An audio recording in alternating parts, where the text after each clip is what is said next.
झाशीमधील बरूसागर police ठाण्याच्या हद्दीतील एका गावामध्ये राहणारी 12 वर्षीय मुलगी आजारी पडली होती।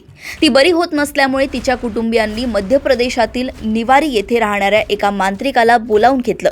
भूतबाधा झाली असल्याचं सांगून या मांत्रिकाने उपचाराच्या नावाखाली पीडित मुलीला एका खोलीत नेले। तिच्या कुटुंबियांना घराबाहेर बसण्यास सांगितले। त्यानंतर मांत्रिकाने खोलीचा दरवाजा बंद केला।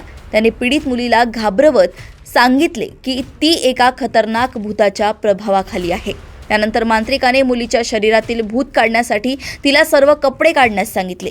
एक लिंबू कापून तो मुलीच्या संपूर्ण शरीरावर चोळला आणि अश्लील कृत्य करण्यास सुरुवात केली। ज्यावेळी मांत्रिकाने आपल्या मर्यादा ओलांडायला सुरुवात केली तेव्हा मुलगी जोरजोरात ओरडू लागली आणि तिने विरोध केला।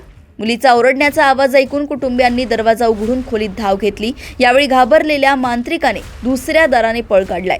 मुलगी प्रचंड घाबरली होती आणि ती जोरजोरात रडत होती। त्यानंतर कुटुंबियांनी पोलीस ठाण्यात धाव घेत तक्रार दाखल केली। या प्रकरणी बरूसागर पोलिसांनी आरोपी मांत्रिकाविरोधात गुन्हा दाखल केलाय। पोलीस सध्या या मांत्रिकाचा शोध घेत आहेत।